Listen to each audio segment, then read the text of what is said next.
Hello everyone, welcome to our channel. ఈరోజు కథ. సునంద ఆనందరావు దంపతులు చాలా అన్యోన్యంగా ఉంటారు. ఆదర్శ దంపతులనే ఆ చుట్టుపక్కల ఉన్న వాళ్ళంతా కొనియాడేంత మంచి దాంపత్యం వీళ్ళదే. వీళ్ళ అందమైన దాంపత్యానికి గుర్తుగా వీళ్ళకి మొదట కొడుకు పుట్టిన 3 ఏళ్లకి కూతురు పుట్టారు. కొడుకు పేరు కిరణ్ అని, కూతురు పేరు ప్రీతి అని పెట్టి పెంచుకోవటం మొదలుపెట్టారు. ఆనందరావుది ఒక గవర్నమెంట్ ఉద్యోగం, దానికి తోడు స్థిరచరాస్తులు బాగా ఉన్న ఫ్యామిలీ వీళ్ళదే. తినటానికి ఉండటానికి దేనికి లోటున్న కుటుంబం ఏమీ కాదు. సునంద గృహిణి. ఆయన ఉద్యోగానికి వెళ్ళొస్తూ ఉన్నంతలోనే చిన్నప్పటి నుంచి పిల్లలకి మంచి బుద్ధులు నేర్పిస్తూ మంచితనాన్ని నేర్పిస్తూ పెంచుకొచ్చిన దంపతులు వీళ్ళు.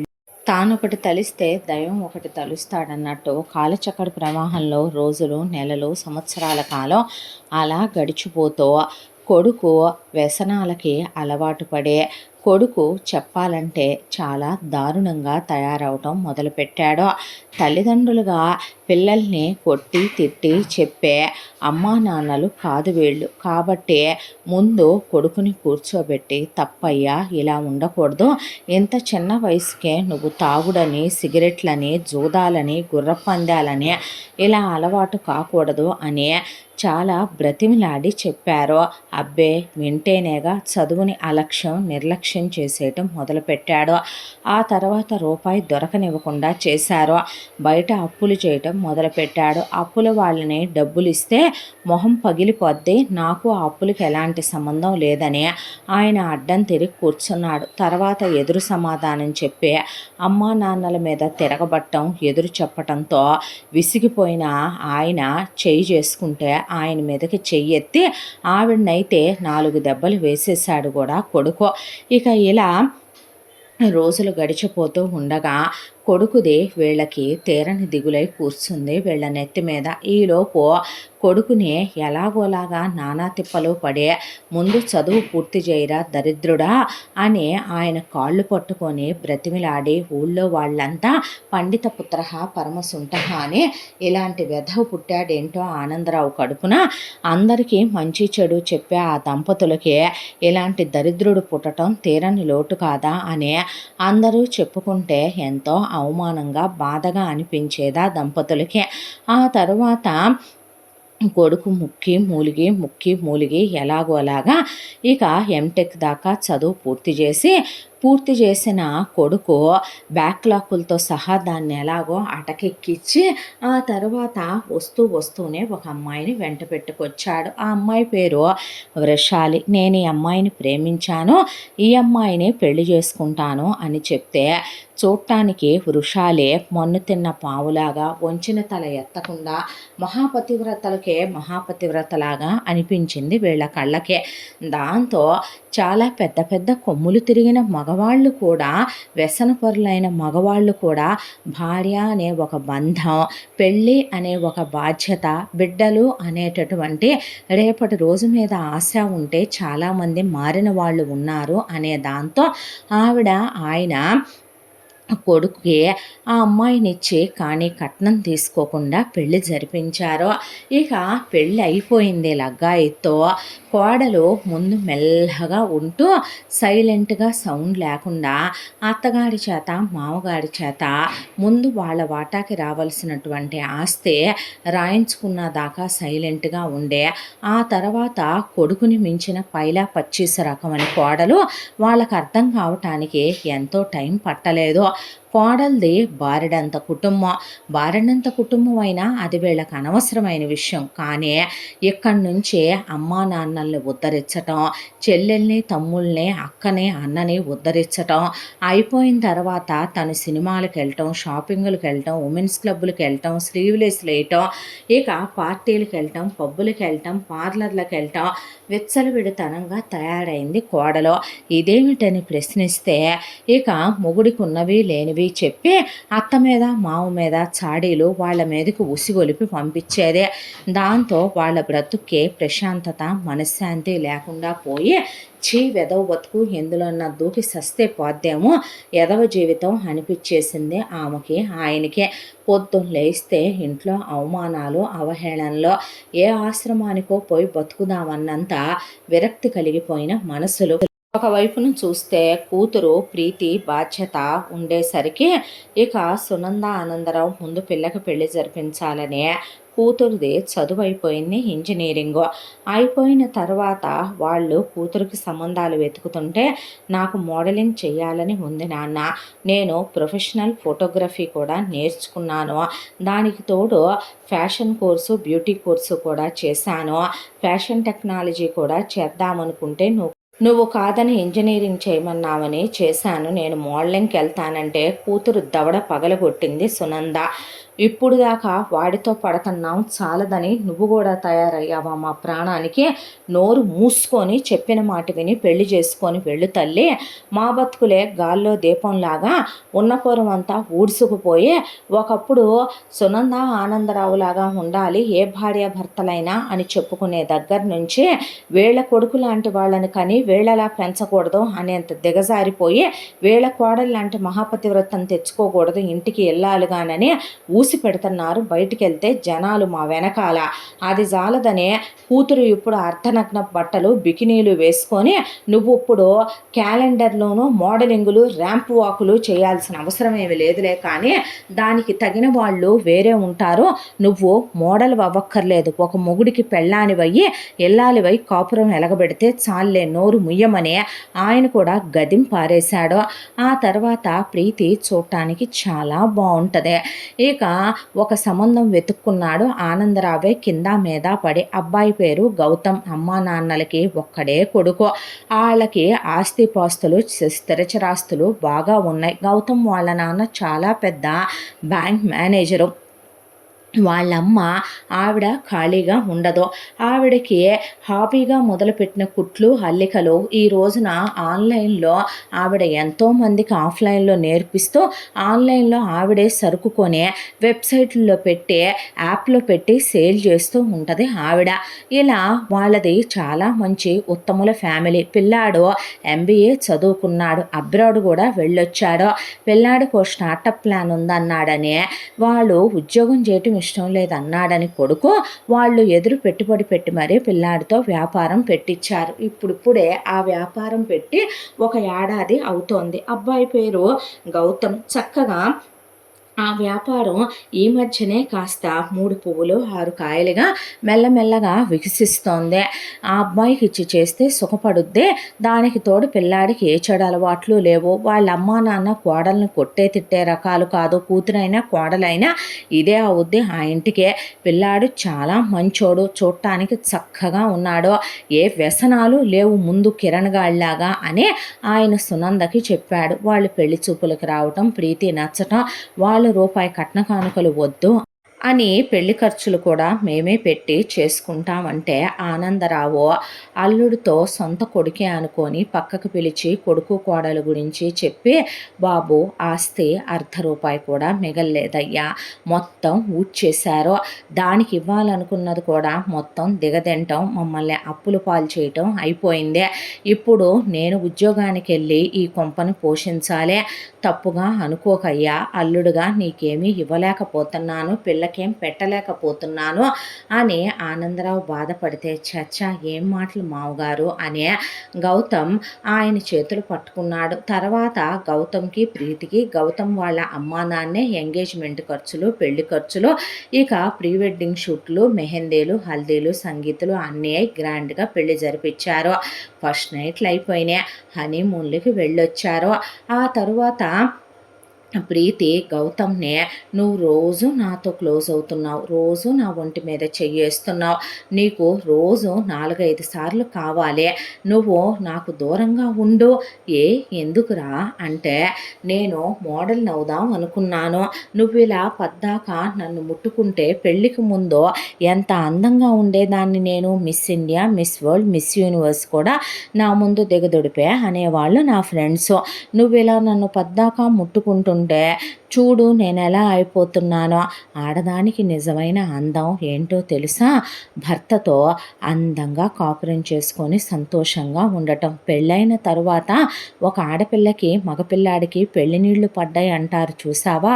వాళ్ళు ఎంత క్లోజ్‌గా కలిసి కాపురం చేసుకుంటే వాళ్ళకి స్ట్రెస్సు, టెన్షను, దిగులు, కోపం, బాధ అన్నీ పోయి అండర్‌స్టాండింగ్ పెరిగి అంత క్లోజ్ అవుతుంది వాళ్ళ బంధం. అర్థమైందా? ఏమో పో నువ్వు చెప్పేది నాకు నచ్చలేదు అనేసేది ప్రీతే. నవ్వేసి ఊరుకొని ఆ అమ్మాయి అలా దూరం పెడుతున్నా దగ్గరికే తీసుకునేవాడు గౌతమ్. నాకు వెంటనే పిల్లలొద్దు అనే ప్రీతి గొడవ పెట్టి గౌతమ్ బర్త్ కంట్రోల్ వాడేవాడు. ఇక్కడ వీళ్ళ కథ ఇలా ఉంటే ఇక గౌతమ్‌కి ప్రీతికి పెళ్ళై ఇలా వీళ్ళ కాపురం సజావుగా సాగిపోతూ ఒక 6 నెలల కాపురం కూడా అయిపోయింది. ఆ తర్వాత ఒక రోజున ఇక కిరణ్ చేసిన అప్పులకి, వృషాలి చేసిన అప్పులకి ఒకడు వాడెవడో దాదాగాడు వచ్చి ఇంటి మీద పడే ఆనందరావుని కొట్టి, నీ పెళ్ళాన్ని పంపించరా నా దగ్గరికి అప్పు మాఫీ చేస్తానని ఆయన మీద చేయి చేసుకొని ఆవిడ్ని నానా మాటలు బూతులు తిట్టి వీళ్ళిద్దరూ మూడు పెళ్ళాం పారిపోయి దాక్కున్నారు. దాంతో ఏ రోజు ఒకళ్ళతో మాట పడని వ్యక్తి ఆయన ఈరోజు దెబ్బ తినాల్సి వచ్చింది. ఆవిడ్ని నడి వీధిలో నుంచోబెట్టి అసభ్యంగా ఒక వేసన అనిపించినట్టు ఇల్లాలిని మాటలు అనిపించాల్సి వచ్చిందనే దిగులుతో ఆ తండ్రి ఆ అవమాన భారంతో అలా పడుకున్నాడు. పడుకున్న ఆయన ఇక మళ్ళీ నిద్ర లేవలేదు. అలా పరమపదించాడు. ఆయన్ని పొద్దున్నే లేపి కాసిన కాఫీ ఇద్దామని వచ్చిన ఆవిడ ఆయన పోవటం చూసి కుప్పకూలిపోయింది. తీరా అక్కడికి వచ్చి చూసేసరికి వాళ్ళని తగలేయటానికి కాటి ఖర్చులకి కూడా కొడుకు కోడల దగ్గర రూపాయి లేవు. మీ అమ్మ నాన్న ఏమన్నా ఎల్ఐసి డబ్బులు ఉన్నాయా అని వృషాలి వాళ్ళ అమ్మ వాళ్ళు లెక్కలు చూసుకుంటుంటే గౌతమ్కి అసహ్యం అనిపించి అత్తామామలు చాలా మంచి వాళ్ళని ఆ అబ్బాయికి తెలుసు. దాంతో వాళ్ళకి అంత్యక్రియలు దినదవస కార్యక్రమాలు చేసి అప్పటి వరకు కిరణ్ చేసిన అప్పులు తీర్చి ఉండటానికి ఆ కొంప కూడా లేకుండా పోద్దని ఆ కొంపని క్రయ విక్రయాలు లేకుండా జాగ్రత్తగా ఆ ఇంట్లోనే ఉండు, పద్ధతిగా మామగారి పరువు తీయకు అని ఓ 10 లక్షలు ఇచ్చేదైనా వ్యాపారం పెట్టుకోండి అని మరి చెప్పి ఇంటికి వచ్చాడు. వచ్చిన తర్వాత ఆ 10 లక్షలు వాళ్ళు దిగతింటం మొదలుపెట్టారు మొగుడు పెళ్ళాం. ఇక ఇటువైపున చూస్తే ప్రీతి గౌతమ్కి తెలియకుండా ఒక రోజున వెళ్ళి ఒక యాడ్ చేసి వచ్చింది. చేసొస్తే అదే మాట మాత్రమైనా గౌతమ్కి చెప్పలేదు. అమ్మా నాన్న లేరు, ఆంక్షలు పెట్టేవాళ్ళు, కొట్టేవాళ్ళు, తిట్టేవాళ్ళు, నిరోధించేవాళ్ళు లేరు. దాంతో మొగుడికి భయపడటానికి నేను ఈ తరం ఆడదాన్ని అనే దాంతో వెళ్ళి ఒక షూట్ చేసి వచ్చిందే. వచ్చేసరికి గౌతమ్ అదే అందరిలాగే తను ఒక వీక్షకుడిగా చూసి, అదేంటి నువ్వు నాకు మాట మాత్రం చెప్పే పని లేదా? ఏముంది అందులో? నేనేమైనా తప్పుడు పనులు చేశానా? నన్ను అనుమానిస్తున్నావా, అవమానిస్తున్నావా? నీకేమైనా పిచ్చి పట్టిందా? నేనేం మాట్లాడుతున్నాను, నువ్వేం మాట్లాడుతున్నావు? అసలు నీకు కావాలనుకుంటే ఒక 25 లక్షలో 50 లక్షలో ₹1,00,00,000 పెట్టి నువ్వు ఆల్రెడీ ప్రొఫెషనల్ ఫోటోగ్రఫీ చేశావు, దాంతో స్టూడియో పెట్టుకో, లేదా బ్యూటీ కోర్స్ చేసావు, ఒక పెద్ద బ్యూటీ సెలూన్ ఓపెన్ చేసుకో, లేదా ఫ్యాషన్ స్టూడియో ఓపెన్ చేసుకో. నేను వద్దన్నానా? గౌరవప్రదమైనటువంటి ఉద్యోగాలు చేస్తే నీ సంపాదన కూడా అర్ధనా పైసా నాకు అక్కర్లేదు. మనకంటూ సొసైటీలో ఒక పరువు, ప్రతిష్ట, విలువ, వాల్యూ ఏడిసాయి. ఇలా నువ్వు వెళ్ళి యాడ్లు చేసొస్తే మన పరువు ఏమవుద్ది? నేనేమి అర్ధనగ్నపు బట్టలు వేసుకోలేదు. అయినా ఎందుకు అలా మాట్లాడుతున్నావు నువ్వు అంటే, ఈరోజు నువ్వు చేసిన షూట్కే నువ్వు అర్ధనగ్నపు బట్టలు వేసుకోవాల్సిన అవసరం రాలేదు, అది చిన్న యాడ్ కాబట్టే. ఆ తర్వాత ప్రోటీన్ పౌడర్ ఉంది, షాంపూ ఉంది, ఇంకా చాలా ఉన్నాయి అందే. ఇప్పుడిప్పుడే నువ్వు చేస్తున్నావు కాబట్టి చిన్నవి కాబట్టి వీటికి నిన్ను అశ్లీలంగా చూపించాల్సిన అవసరం ఉండదు. కానీ నువ్వు వెళ్ళే ప్రొఫెషనే తప్పు. దాంట్లో అవకాశవాదులైన మనుషులే ఎక్కువ మంది ఉంటారు. స్వలాభాపేక్ష కోసమే ఎక్కువ మంది అలాంటి అమ్మాయిల్ని, బలహీనులుగా ఉన్నవాళ్ళనే వాళ్ళు పట్టుకొని వాళ్ళకి అవకాశాలు ఇస్తామని వాటిని ఎరగా చూపి చాలామంది వాళ్ళ జీవితాల్ని పతనమే చేస్తుంటారు.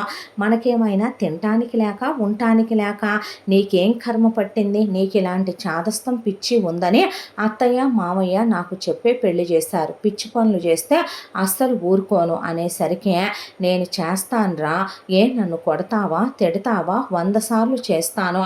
అసలు మీ అమ్మ నాన్న నిన్ను సరిగ్గా పెంచనే లేదు. నువ్వు పెళ్ళామైన నన్ను అనుమానిస్తున్నావు, నువ్వు నన్ను అవమానిస్తున్నావు, నన్ను నీ కాళ్ళ దగ్గర బానిసగా పడుండాలని నిర్ణయిస్తున్నావు అని మాట పెరిగేసరికి గౌతమ్ ఒక్కటేశాడు ప్రీతిని. వేసేసరికి మొగుండనే పురుషాహంకారంతో నన్ను కొట్టావు కదూ, నేను నీతో కాపురం చేయను, నీ దగ్గర ఉండను అని చెప్పి బట్టలు సర్దుకొని పుట్టింటికి వెళ్ళింది. తప్పతాకి పడిపోయి ఉన్నాడు కిరణ్. ఏమైంది అని వృషాలి ఎంక్వైరీ తీస్తే గౌతమ్ ఇలా నాకు అవకాశాలు వస్తున్నాయి, నన్ను ఇలా చెయ్యొద్దంటున్నాడు, నన్ను ప్రతిదానికి కూడా నిరాటంకపరుస్తున్నాడు అని చెప్పే ఇక ఉన్నాయి లేని మొగుడు గురించి వదినికి చెప్పుకొని ఏడిసిన తర్వాత సరే నువ్వు వెళ్ళి పై గదిలో ఉండు అంది వృషాలే. గౌతమ్ 4 రోజులు చూసినా ఎంతైనా పెళ్ళాం అమాయకురాలని తిక్కల మేళమని తెలుసు. అత్తామామలో పెళ్ళాన్నే కరెక్ట్గా పెంచారని తెలుసు. పెళ్ళాం తప్పుడు పనులు చేసేది కాదని ఆ అబ్బాయికి తెలిసే భార్యను తెచ్చుకుందామని వెళితే వృషాలి తను పెత్తనం కలగజేసుకొని అసలు నీ పెళ్ళాం ఇక్కడికి రాలేదు అది ఇది అని ఆ అబ్బాయి మీద వాగ్యుద్ధానికి దిగేసరికి చూస్తే పైనే అటు ఇటు తిరుగుతోంది ప్రీతి. మీరేంటండి సొంత వదినయ్యుండి మా కాపురం తీసి మమ్మల్ని విడగొడితే మీకొచ్చేదేంటి, ఇలాంటి పనులు ఎందుకు చేస్తున్నారు మీరు, అసలు మీకు కాస్తైనా బుద్ధి జ్ఞానం ఉందా, మీరు చేయాల్సిన పనులేనా, వదినంటే అమ్మ తర్వాత అమ్మలాంటిదంటారు అని తోసేసి గౌతమ్ పైకి వెళ్ళాడు. వెళ్ళిన తర్వాత పద నువ్వు ముందు ఇంటికి అంటే నువ్వు నన్ను మోడలింగ్ చేయటానికి ఒప్పుకుంటానని చెప్పు, అప్పుడే వస్తానని అడ్డం తిరిగింది ప్రీతి. నీకేమైనా పిచ్చ తిక్క క్రాక చెప్తుంటే వినకుండా ఏంటే పిచ్చివాగుడు దవడ పగులుద్ది కొట్టానంటే, నువ్వు 1 కొడితే నేను 4 కొడతా అని మళ్ళీ మొగుడు పెళ్ళాం మధ్య వాదన మొదలైంది. ఆ వాదనకి అగ్నికి ఆజ్యం పోసినట్టు మధ్యలో వృషాలి చేరే ఇక ప్రీతికి ఉన్నవి లేనివి నూరిపోసి ఉసిగొలిపి ప్రీతిని రెచ్చగొట్టేసింది వృషాలే. దాంతో ఒళ్ళు మండిపోయి గౌతమ్కి ఇంకోటి తగిలిచ్చాడు ప్రీతికి. సొంత బుద్ధి స్వబుద్ధి అని ఉండదా, చెప్పుడు మాటలు తప్పుడు మాటలు వింటావా, ఈ మహాపతివ్రత గారు చెప్పారని విని నీ బతుకును నువ్వు నాశనం చేసుకుంటావా, మొగుణ్ణి ప్రయోజకుణ్ణి చేసే ఆడవాళ్ళని చూశాను, అప్రయోజకుణ్ణి చేసి వాడికి తాగబోయించి అలా వాడిని మంచంలో పడేసి ఉంచి ఇలా బలాదూరు తిరిగే ఈవిడ చెప్పే మాటల నువ్వు వినేది అనేపాటికి ప్రీతి నీకెందుకు నువ్వు వెళ్ళు నేను రాను అనేసరికి వృషాలి గౌతమ్ని బయటికి గెంటిందే. దాంతో గౌతమ్కి ఒళ్ళు మండిపోయి నువ్వే వస్తావులే, నీ తప్పేదో నువ్వు తెలుసుకొని నా దగ్గరికి అని వెళ్ళిపోయాడు. ఆ తర్వాత గౌతమ్ వాళ్ళ అమ్మా నాన్నలు ఇదంతా విని పిచ్చేమైనా పట్టిందిరా, ఆ మహానుభావురాలు అలా ప్రాణం తీసుకొని పోయే బొద్దులు దిగులతో వచ్చి ఈ పిల్లదాని దగ్గరున్న పోయేదేం పాడోను, అనవసరంగా బంగారం లాంటి వియ్యంకుడు వియపురాలు పైలోకానికి పోయారు.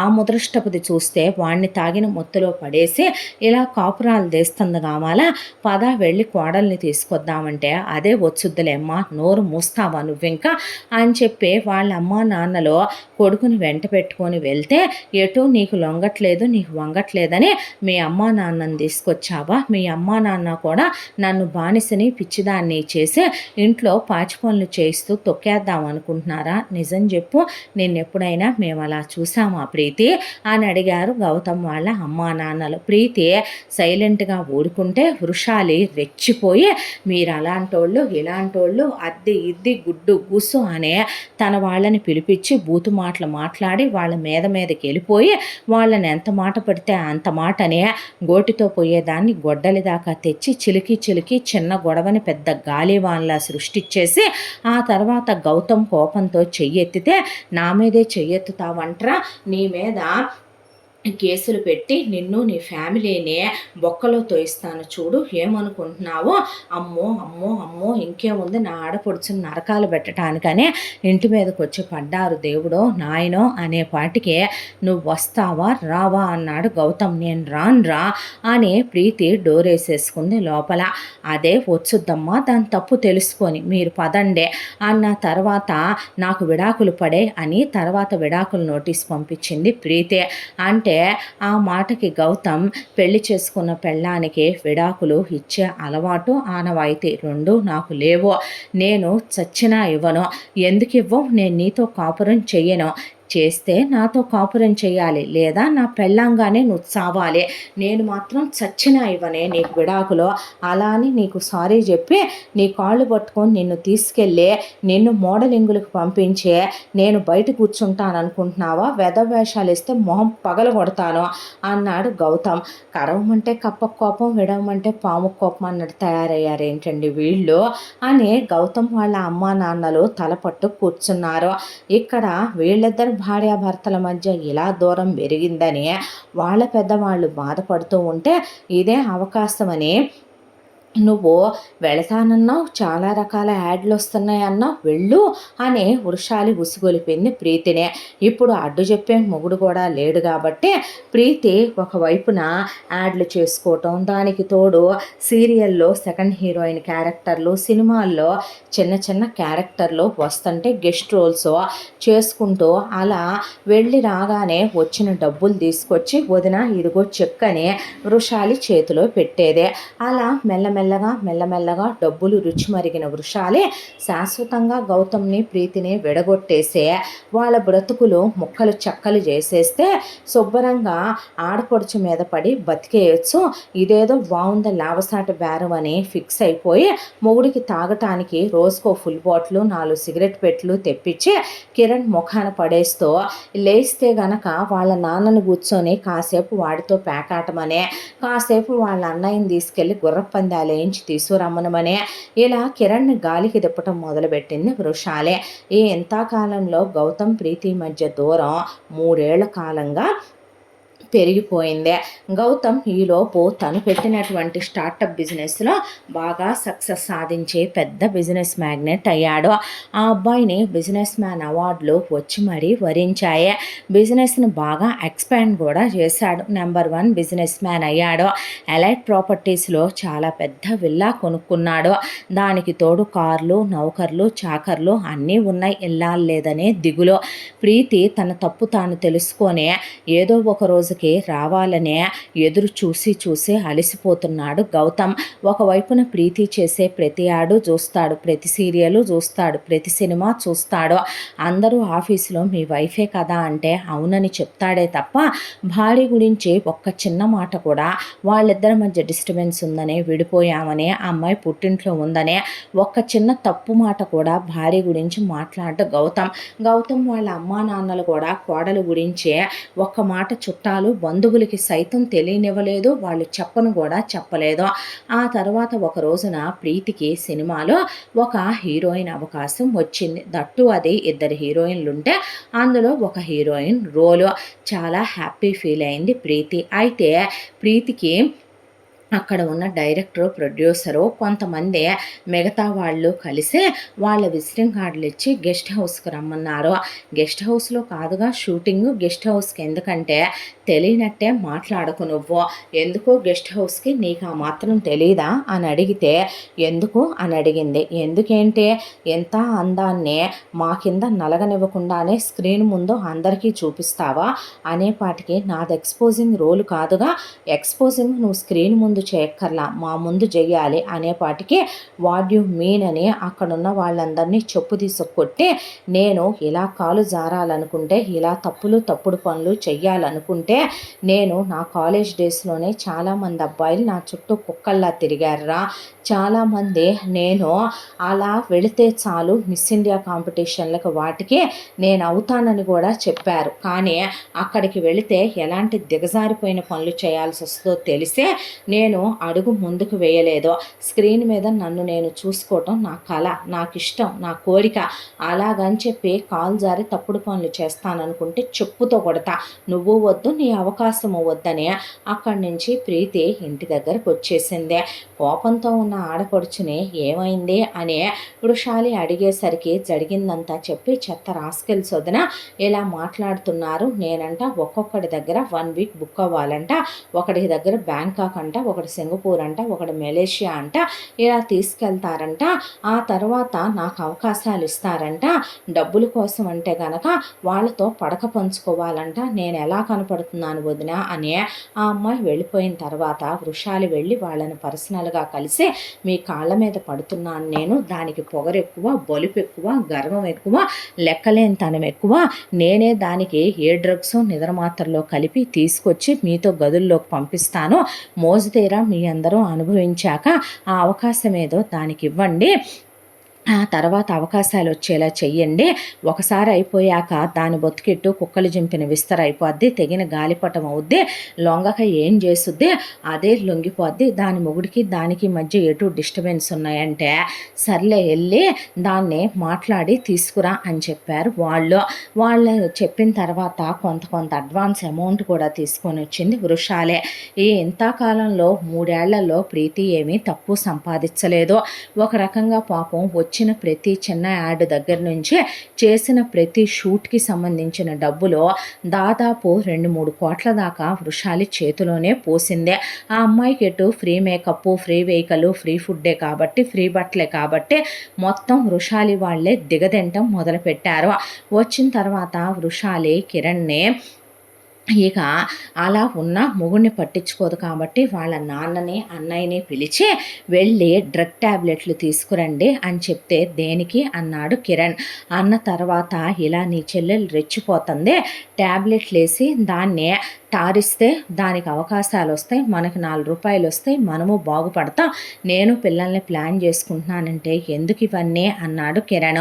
మరి అమ్మ పెట్టదో అడుగు తిననివ్వదని నువ్వా సంపాదించడానికి పనికిరావు, ఆ డైరెక్టర్లు ప్రొడ్యూసర్లు నాలాంటి అందగత్తెల్ని గుర్తించరు, నీ చెల్లెలు లాంటియే కావాలి వాళ్ళకే, కాబట్టి ఏం చేద్దాం, దీన్ని మెల్లగా వాళ్ళ దగ్గర మాత్రలు కలిపి పంపించాననుకో, ఒకసారి దీని బతుకు ఛిద్రం అయిపోయాక ఏం చేస్తుంది లొంగిపోక, దీనికన్నా కొమ్ములు తిరిగిన చాలా ఆడయి లొంగిపోయిన రోజులు ఉన్నాయిలే కానీ నువ్వు మూసుకొని మొగుడుకో ఫుల్ బాటిల్ పడేసి 4 సిగరెట్ పెట్లు పడేసిందే.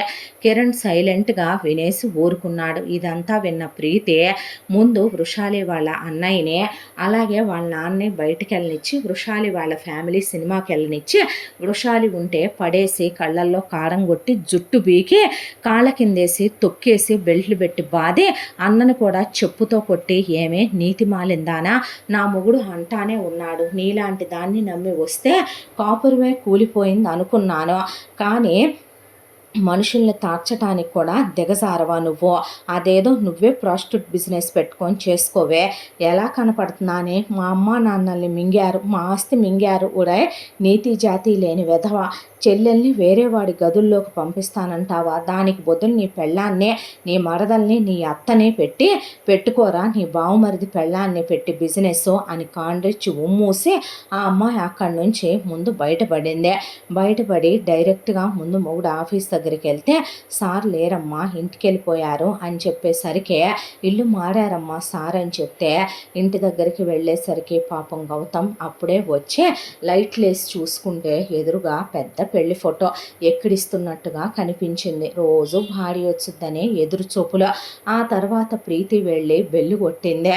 గౌతమ్ ఎదురుగా కనపడేసరికి ఆ అబ్బాయిని కౌగిలించుకొని ముద్దులు పెట్టుకొని వెక్కిళ్ళు పెట్టి ఏడ్చి జరిగిందంతా చెప్పేసరికి భార్యని దగ్గరికి తీసుకున్నాడు. మీ అమ్మ నాన్న మీ వదిన గురించి, మీ అన్నయ్య చేతగాంతనం గురించి ఎప్పుడో చెప్పారు, వాళ్ళ ప్రాణాలే నిలువునా పోయాయి, నీకు నేను చెప్పాను గౌరవప్రదమైనటువంటి ఏ ప్రొఫెషన్‌లో నువ్వున్నా నాకే ప్రాబ్లమ్ లేదు అనే నువ్వు ఇప్పుడు కావాలన్నా పెట్టుకో. నీకు ప్రొఫెషనల్ ఫోటోగ్రఫీ వచ్చు, బ్యూటీ కోర్స్ వచ్చు, పోనీ ఫ్యాషన్ స్టూడియో పెట్టుకోమని ఇప్పుడైనా నేను పెట్టుబడి పెడతాననే అంటున్నాను. అంటే నువ్వు నన్ను మోడలింగ్ వద్దంటున్నావా? నన్ను అనుమానిస్తున్నావా? అనేసరికి దవడబెట్టి ఒక్కటేశాడు లాగిచ్చే. ఎప్పుడు అర్థం చేసుకుంటావే మొగుడిని, మొగుడి మనసునే? నిన్ను అనుమానించే వాడిని అయితే నీకెప్పుడో విడాకులు పడేసి నా బిజినెస్ కోట్లకి డెవలప్ అయిందే. నేను తలుచుకుంటే ఎంతమంది అందగత్తెలు నన్ను పెళ్లి చేసుకోవటానికి రారు. నిన్ను మర్చిపోయి పెళ్లి చేసుకోవటం నీ కర్మని, నిన్ను వదిలేయటం నాకు ఎంతసేపు. చుట్టూ ఉన్న సొసైటీ అంతా మీ కోడలేగా అని అమ్మా నాన్నల్ని అడిగినా, నీ పెళ్ళామేగా నన్ను అడిగినా, నీకు నాకు మధ్య డిస్టర్బెన్స్ వచ్చిందని నువ్వు మీ పుట్టింట్లో ఉంటున్నావని అమ్మా నాన్నలు కానీ నేను కానీ ఎవ్వరికీ చెప్పలా. అవును, నా వైఫేనని చెప్పుకుంటూనే వచ్చాను. నువ్వు వెళ్ళే దారి తప్పు అంటున్నాను. నువ్వు ప్రయోజకురాలు అవ్వాలి అనుకుంటే, నువ్వు నిజంగా గొప్పదాని అవ్వాలనుకుంటే ఎన్నో దారులున్నాయి అంటున్నాను. నువ్వు వెళ్ళే దారే కరెక్ట్ కాదు అంటున్నాను. ఇవాళ నువ్వు ఫేమ్ ఉన్నప్పుడు, అదే ఫేమ్ లేదనుకో రేపు నీ తర్వాత నీ ప్లేసులో ఇంకెవరో మరెవరో. ఇదేమైనా నీతోనే మొదలైందా?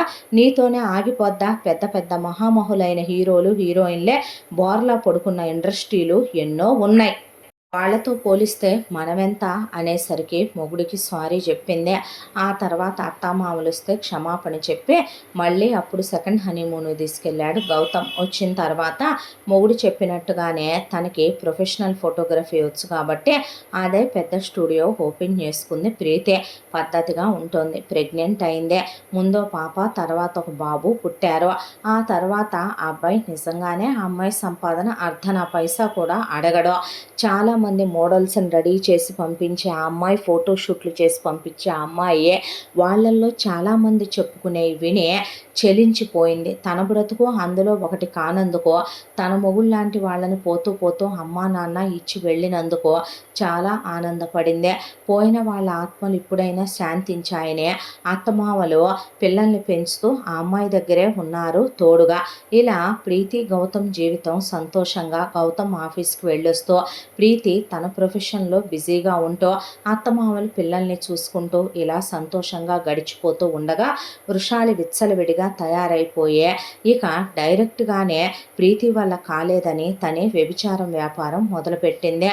దాంతో ఇంటికి విటులు రావటం, కిరణ్ని తాగబోయించటం, కిరణ్ని ఒక గదిలోకి ఈడ్పిచ్చేసి పడేసి ఉంచటం, విచ్చలవిడిగా తయారయ్యేసరికి ఒకరోజు మత్తులో లేని కిరణ్ ఇదంతా చూసి ఆ పక్కనే ఉన్నటువంటి ఇక బాటిల్ తీసుకొని వృషాలి తల పగలగొట్టేశాడు. దాంతో వృషాలి అక్కడికక్కడే కుప్పకూలి పైలోకానికి పోయింది. ఆ తర్వాత వృషాలి వాళ్ళ అమ్మ, నాన్న, ఇంట్లో ఉన్న మిగతా వాళ్ళని కూడా కిరణ్ గాయపరచడంతో కిరణ్ని పోలీసులు అరెస్ట్ చేసి జైల్లో పడేశారు. ఆ తర్వాత గౌతమ్ వెళ్ళి వ్యసనాలు బానిసైపోతే తప్పుడు ఆడవాళ్ళని నమ్మి జీవితంలోకి జీవిత భాగస్వాములుగా మనం నిర్ణయించుకొని తీసుకొచ్చుకొని జీవితాన్ని పంచుకుంటే దేవతల్లాంటి అమ్మా నాన్నల్ని క్షోభ పెట్టి వాళ్ళు పోవటానికి కారణమైతే బ్రతుకులు ఇలాగే తయారవుతాయని ఒక మంచి లాయర్ని పెట్టి ఆ తర్వాత జరిగినవన్నీ ప్రూఫ్లు పెట్టి ఆ అబ్బాయి ఎంత చేసినా 7 ఏళ్ళు శిక్ష పడింది కిరణ్కే. బయటకు వచ్చిన తర్వాత మారిన కిరణ్గా నేను నిన్ను చూడాలి అని గౌతమ్ చెప్పాడు. చెప్పిన తర్వాత 7 ఏళ్లకి కిరణ్ రిలీజ్ అయ్యాడు. రిలీజ్ అయిన తర్వాత ఇప్పుడు కిరణ్కి ఎక్కడికి వెళ్ళినా ఉద్యోగాలు రావు కాబట్టి గౌతమ్ తనే ఒక చిన్న బిజినెస్ పెట్టుకోమని బిజినెస్ పెట్టించాడు. ఇప్పుడు కిరణ్ రెస్పాన్సిబుల్గా ఉంటున్నాడు. అన్ని వ్యసనాలు మానేశాడు. పద్ధతిగా ఉంటున్నాడు. ఆ తర్వాత ఒక అమ్మాయిని చూసి పెళ్లి చేసుకొని కిరణ్కి కూడా 2 పిల్లలు పుట్టారు. అంతా దాంట్లో దిగులు తన వల్లే తన తల్లిదండ్రులు పోయారని, తన వ్యసనాల వల్లే ఇంత పెద్ద నిందని మేదేసుకొని జైలుకి వెళ్ళి రావాల్సి వచ్చిందని, ఎవరికీ తన వల్ల సుఖం లేకుండా అవమానాల బారి బతుకైపోయిందని, తన బ్రతుకులా ఎవరి బ్రతుకు కాకూడదని, ఎవరైనా చిన్నపిల్లలు డ్రగ్స్ అని వ్యసనాలని అలవాట్లు చేసుకుంటే కూర్చోబెట్టి తనకు బతుకునే ఒక కథగా చెప్పటం మొదలుపెట్టాడు కిరణ్. ఇలా సంతోషంగా అందరి కథలు కంచికి చేరాయి. ఇంతటితో ఈ కథ పూర్తి. మళ్ళీ మరో మంచి కథతో కలుసుకుందాం. తప్పకుండా మన ఛానల్ని సబ్స్క్రైబ్ చేసుకోండి. ఇంత మంచి కథని మనకు అందించిన కథా రచయిత్రి సాయి లలిత గారు. మన ఛానల్ని లైక్ చేయటం మర్చిపోకండి.